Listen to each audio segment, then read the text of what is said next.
BBC news আন্তর্জাতিক সংবাদে আপনাকে স্বাগতম। শুরুতেই সংবাদ শিরোনাম, এরপর বিস্তারিত।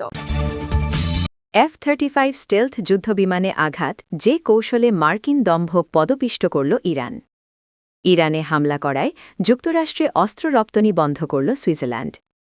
মার্কিন বাহিনীকে ব্রিটিশ ঘাঁটি ব্যবহারের অনুমতি দিল যুক্তরাষ্ট্র। এতক্ষণ শুনছিলেন সংবাদ শিরোনাম, এখন বিস্তারিত।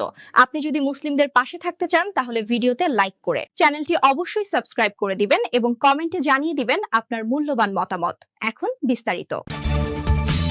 F-35 স্টেলথ যুদ্ধবিমানে আঘাত, যে কৌশলে মার্কিন দম্ভ পদপিষ্ট করল ইরান।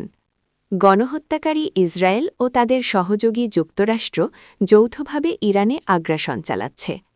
গত 28 ফেব্রুয়ারি হামলা শুরু করার পর দেশটির সর্বোচ্চ নেতা আয়াতুল্লাহ আলী খামেনি সহ শীর্ষ বেশ কয়েকজন নেতা ও সামরিক কর্মকর্তা নিহত হয়েছেন। এরপর কঠোর ভাষায় পাল্টা হামলা শুরু করে তেহরান। একাই দুই পরাশক্তিতে সমুচিত জবাব দিয়ে যাচ্ছে খামেনির দেশ। ঝাঁকে ঝাঁকে ক্ষেপণাস্ত্র ও ড্রোন ছুড়ে ইসরায়েলের অনেক শহর, সামরিক ও সরকারি স্থাপনা ধ্বংসস্তুতে পরিণত করেছে ইরান।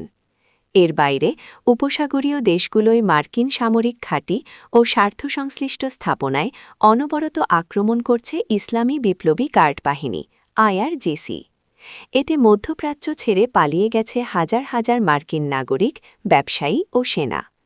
ধ্বংস হয়েছে বেশ কয়েকটি আকাশ প্রতিরক্ষা ব্যবস্থা ও রাডার সিস্টেম। শুধু তাই নয়, ইরানের সঙ্গে লড়তে গিয়ে যুক্তরাষ্ট্র একাই ডজনখানেক অত্যাধুনিক ড্রোন ও 16টি অত্যাধুনিক যুদ্ধবিমান হারিয়েছে।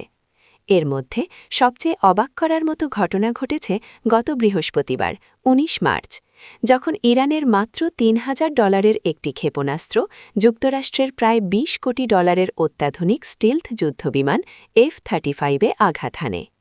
বিশ্বে প্রথমবারের মতো ইরান এটি করে দেখিয়েছে, যা মার্কিন অপরাজেয় দম্ভ চূর্ণ করে দিয়েছে। ইরানে হামলা করায় যুক্তরাষ্ট্রে অস্ত্র রপ্তানি বন্ধ করল সুইজারল্যান্ড। গণহত্যাকারী ইসরায়েল ও তাদের সহযোগী যুক্তরাষ্ট্র যৌথভাবে ইরানে আগ্রাসন শুরু করায় ক্রমেই একঘরে হয়ে পড়ছে ওয়াশিংটন ও তেল আবিব। একের পর এক দেশ তাদের দিক থেকে মুখ ফিরিয়ে নিচ্ছে। এমনকি দীর্ঘ পরীক্ষিত মিত্ররাও ইরানের বিরুদ্ধে সহযোগিতা করতে রাজি হচ্ছে না। এবার ইউরোপের আরেক দেশ সুইজারল্যান্ডও এই তালিকায় যুক্ত হল। সুইজারল্যান্ড শুক্রবার 20 মার্চ জানিয়েছে, ইরানের সঙ্গে চলমান যুদ্ধের কারণে তারা যুক্তরাষ্ট্রে অস্ত্র রপ্তানির জন্য কোম্পানিগুলোকে লাইসেন্স দেবে না। এক্ষেত্রে দেশটি তাদের দীর্ঘদিনের নিরপেক্ষতার নীতিকে কারণ হিসেবে উল্লেখ করেছে। শুক্রবার বিবৃতিতে দেশটির সরকার বলেছে, ইরানের সঙ্গে আন্তর্জাতিক সশস্ত্র সংঘাতে লিপ্ত দেশগুলোতে যুদ্ধাস্ত্র রপ্তানি এই সংঘাত চলাকালীন অনুমোদন করা যাবে না। এতে আরও বলা হয়, বর্তমানে যুক্তরাষ্ট্রে যুদ্ধাস্ত্র রপ্তানির অনুমতি দেওয়া সম্ভব নয়। মার্কিন বাহিনীকে ব্রিটিশ ঘাঁটি ব্যবহারের অনুমতি দিল যুক্তরাজ্য। শুক্রবার যুক্তরাজ্য ইরানের বিরুদ্ধে হামলায় মার্কিন বাহিনীকে ব্রিটিশ সামরিক ঘাঁটি ব্যবহারের অনুমতি দিয়েছে। হরমুজ প্রণালীতে জাহাজে আঘাত করছে যেসব ইরানি মিসাইল স্থাপনা, সেগুলো ধ্বংসে এই অনুমতি দেওয়া হয়েছে। ডাউনিং স্ট্রিটের বিবৃতিতে বলা হয়েছে, তারা নিশ্চিত করেছেন যে অঞ্চলের যৌথ আত্মরক্ষায় মার্কিন বাহিনীর ব্রিটিশ ঘাঁটি ব্যবহারের চুক্তিতে হরমুজ প্রণালীতে জাহাজে হামলায় ব্যবহৃত মিসাইল স্থাপনা ও সক্ষমতা ধ্বংসে মার্কিন প্রতিরক্ষামূলক অভিযানও অন্তর্ভুক্ত। বিবৃতিতে জরুরি উত্তেজনার হ্রাস ও যুদ্ধের দ্রুত সমাধানের আহ্বানও জানানো হয়েছে। ইরানের পররাষ্ট্রমন্ত্রী আব্বাস আরাগাচি এক্সে লিখেছেন, স্টারমার ইরানের বিরুদ্ধে আগ্রাসনে ব্রিটিশ ঘাঁটি ব্যবহার করতে দিয়ে ব্রিটিশ জীবন বিপদে ফেলছেন। তিনি যোগ করেছেন, ইরান আত্মরক্ষার অধিকার প্রয়োগ করবে। স্টারমার এই সপ্তাহের শুরুতে বলেছিলেন, ব্রিটেন ইরান যুদ্ধে টেনে নেওয়া হবে না।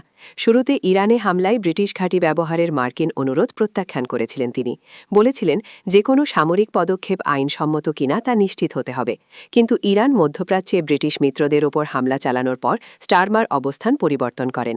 তিনি RAF ফেয়ারফোর্ট এবং ভারত মহাসাগরে মার্কিন ব্রিটিশ যৌথ ঘাঁটি ডিয়েগো গার্সিয়া ব্যবহারের অনুমতি দেন। ট্রাম্প সংঘাত শুরু থেকেই স্টারমারকে বারবার আক্রমণ করছিলেন। সোমবার তিনি বলেছিলেন, কিছু দেশ তাকে ভীষণভাবে হতাশ করেছে। এরপর ব্রিটেনের কথা বিশেষভাবে বলেন এবং বলেন, ব্রিটেনকে একসময় রোলস রয়েসের মিত্র মনে করা হতো। ব্রিটেনের জনমত জরিপে যুদ্ধ নিয়ে ব্যাপক সংশয় দেখা যাচ্ছে। ইউগাভের জরিপে 59% মানুষ মার্কিন ইসরায়েলি হামলার বিরোধিতা করেছেন।